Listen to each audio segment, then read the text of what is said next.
Hi, I'm Brianna, and I just started a coaching and training business for Sister Locks consultants. I am not a Sister Lock consultant, but I am a business coach, and we're going to talk more about that in this video. I started the business on April 1st with one of my close friends from college who is a masterful Sister Locks consultant, and it's been an experience. I really feel like I am self-sabotaging, which is crazy because I'm aware of it. And how do I stop it? So that's what we're going to talk about in this video. I haven't posted anything in a while because I'm actually out of space on my computer, and I can't really edit, but I'm going to try to edit this on my phone. We'll see how that goes. Or I might just call Apple and have them help me with the space on my computer. When you make YouTube videos in iMovie, I think there's like a bunch of other sources, like files it creates when I make a video that I can't access to delete. So when I'm looking at what the storage is, it just doesn't really match up to where my storage is at. So that's why I'm having a hard time. If you're interested in watching me build a business, subscribe to the channel, turn on notifications. I don't post that often. I really would like to post more, but it's a lot of work. Today I said I was just gonna, do some brows, do something natural, and it's been like an hour. And I don't even have on a full face of makeup. So it's kind of a lot. And I have a 2-year-old who's upstairs watching a YouTube video. And hopefully that keeps him in his position for the next however many minutes this takes. All right, so I feel like we started off really strong. We had a sale within 72 hours, and I hadn't even marked that product for sale yet. So that was great. Then I did my first webinar on April 15th. That was great. It was free. It was more of a learning experience, like for me to figure out how to work the webinar. Then we had a paid webinar, which Ivy did. Well, I mean, we both did it, but it was like, it was a skills-based webinar. It was $80, $79.99 for, to attend, and we had 11 attendees. So that was April 26th, and then we also had a coaching client, and there's some story about that. And a couple weeks ago, I got another coaching client. So it's going well, but I feel like I am at this place where I'm like, okay, this is where we're going. And well, actually it kind of was like, if this is like normal, if this is normal, or my expectations, this is where we were. But now I feel like I'm going back and like not even meeting my expectations. And I think it's because of me. I heard this quote that said, people don't have business problems, they have personal problems that affect their business. And that's 100% what's going on here. I am having personal problems. The first problem I'm having is general self-esteem. So I'm a business coach because I said I was, and that's what I market myself as. But I don't have a lot of experience doing it in a structured way. The times I have had sessions, I'm like, I know what I'm doing. This is great. I love the way this feels. But the type of person I need to like have a plan to follow before I can really try to bring people in. But I can't really develop that without having people. So it's like the cart has to go before the horse here, or maybe the horse is doing things before I'm ready. However, because I don't quite feel ready, it's really hard for me to put myself out there. I also hosted a webinar on May 8th, and it was a really, really good webinar. It was about additional streams of income to add to a Sister Locks or natural hair business, or really any client interfacing business. So I mean, I was really confident. I knew it was a good topic. But I did like minimal promotion, and I could really see the difference in what I did featuring Ivy, and when I did featuring myself, also that was $80, and this is my second one. It was free. It was just really obvious that I was selling myself short because I don't feel I'm proving yet. However, I have proven to myself that I have the skills to be a business coach, especially setting up this business. I've done so much, I've learned so much, and me compared to Ivy, we are extremely different. And she's very successful in her right. Now I need to be successful in my right, but I keep like, it's really hard for me to walk into that and keep moving forward when I'm not proving yet. But it's like, I'm never going to prove myself until I prove myself. I'm never going to be proven until I prove myself. So I have to like do the things to get there. But seeing how much I promoted her event, of course it was paid too, and I'm getting paid from doing it. How much I promoted her event versus how much I promote mine, how easy it is for me to post about her on Instagram versus how hard it is for me to post about me, that's impacted what I'm doing. So April, I had an entire calendar for Instagram.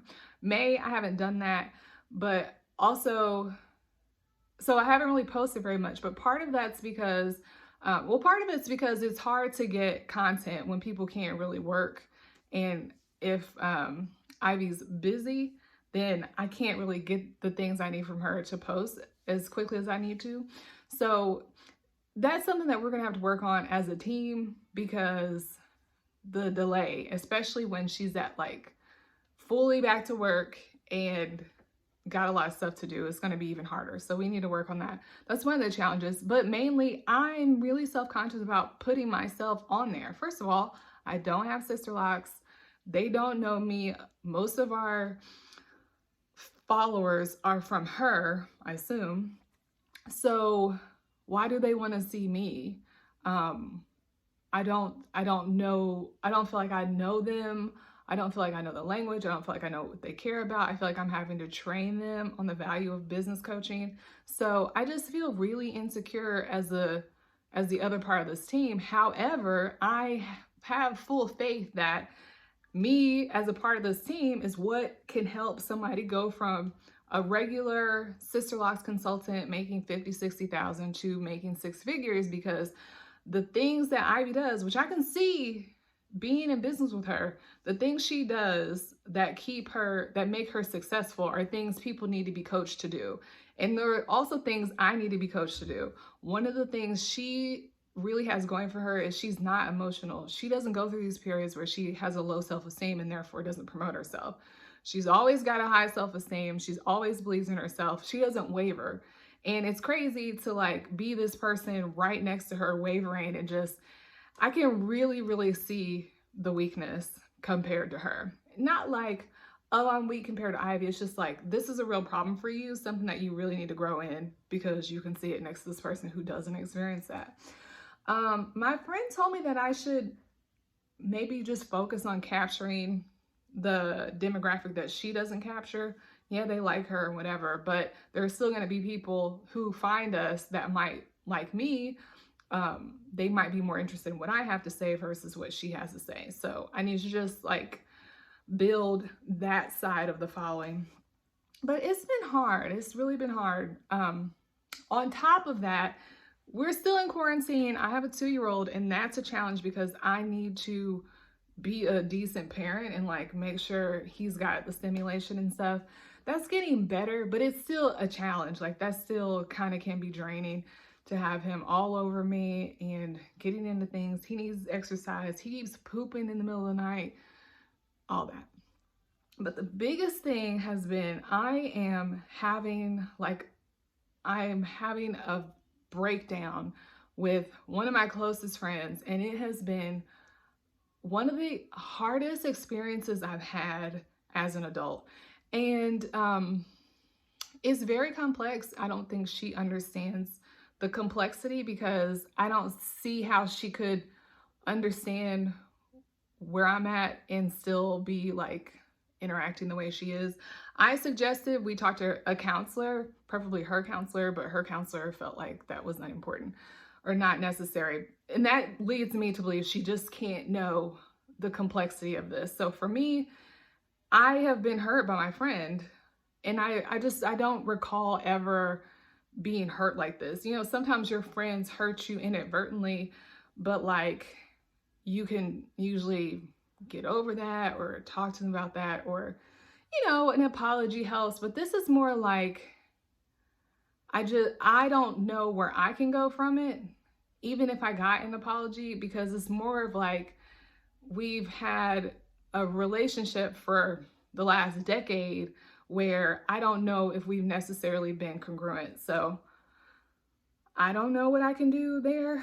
I just feel like I'm tired. And I haven't really had a fight. Like I don't fight with people as an adult. I remember having fights like in middle school with friends, but not really as an adult. I had one, the person I moved to St. Louis with, we came to a point in our relationship where we needed to split up because we had lived together and we had been friends for a really long time. And it was like, you know, you carry on all these old dynamics, even though that's not who you are, which I think is at play here with me and my friend. But so I finally was like, well, I'm moving out. And then I wrote her this letter and sat down and read it to her, and she had a copy and it was on the clipboard. And I had to be at that moment like, you know, whatever happens, happens. If we can't be friends, fine. But, you know, we had our fight at that moment, and then we were able to move forward, and she's still my closest friend. But in this case, it's like, we didn't really get to have that because there's like, I feel like I'm being hurt in the process of the breakdown. It involves, like I said, me being hurt, she feels hurt, but it's more complex because it takes in race. I'm Black, she's Black, but my husband's white, and there are just some issues that it's hard for me. I've felt like I've had to defend myself or explain or rationalize why my husband's white. And for years, I've been with him for 8 years. We've been married for 5 years. So I feel like I've been having to have that conversation, but not necessarily with anyone in particular, just like it's always going on. And it's exhausting. And then also like the burden of being Black sometimes when I'm in a white family. And again, it's not like a conversation with them. It's just like this hyper awareness and just this sense of always noticing that I don't really belong here, or their experience is very different from my experience. And it did take me a while to learn that some of our differences are socioeconomic and not necessarily Black, white, like how we grew up. Because I didn't grow up with like a ton of like extra support. My mom took care of us. My dad was somewhere out there. I mean, he was around, but I don't really feel like he raised me. Whereas my husband's got mom, stepdad, dad, paternal grandparents, maternal grandparents. So different situation, but I'm in a position where I feel that I'm being judged because I feel like I have to defend my Blackness, and that was really hurtful to me. I feel like I've had to defend my Blackness most of my life. So it's really hurtful to me to be put in this situation. And then to have a close friend just not really see the best in me. It's really hurtful, and it's incredibly distracting. So it's like not every day. I finally had gotten over it, but then I got an email. We've been communicating through email for like 2 or 3 weeks, even though the initial incident happened like a week before I received the first email. Anyway, so it's like I was doing good, and I get an email. It's just like a pall over me, and it's really distracting because it's like, I don't know, it's like a spiritual conflict. And it's got so many layers, and I don't think she knows, and I just don't even know how to talk about it without feeling like it's gonna take so much out of me. And that's impacting my business, and it just is. Fortunately, Ivy is aware of the situation, so I was like, I'm gonna get back on Instagram. She said, I figured you need some time. Yeah, I needed some time, and now it's like, I'm past that time. Like, we need to move forward. I'm grateful for her patience, but I do need to find a way to just move forward and pack it up and just like move on. But that's really been bothering me, and I really hate that it's like that. I felt like I was in a really good place. Like, I started the business. I recognized I needed to continue to grow and change. I sought that. I tried to make some relationships. I tried to connect with a couple other Black female entrepreneurs, and they were not interested in being friends with me.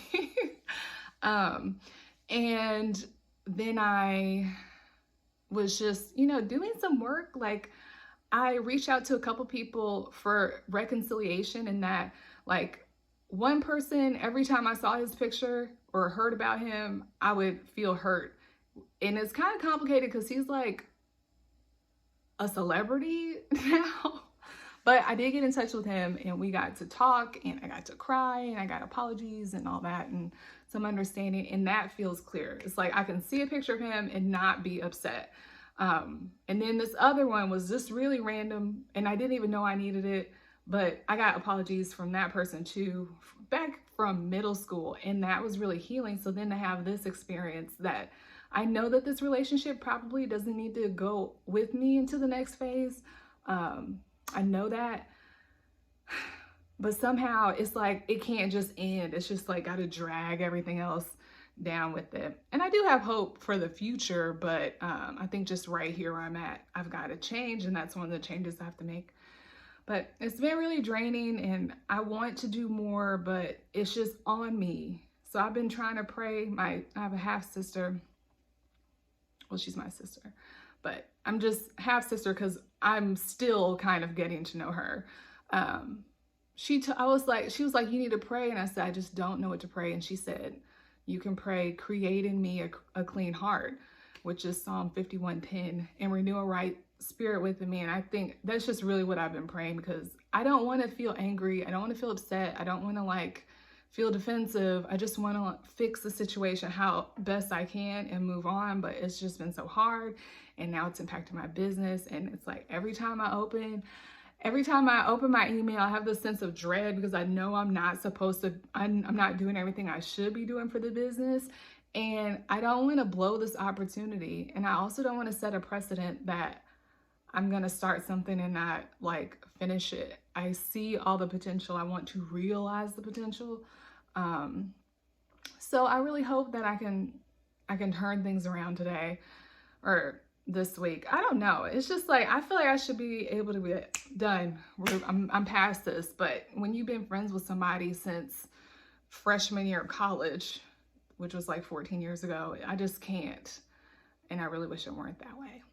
But that's where I'm at with my business.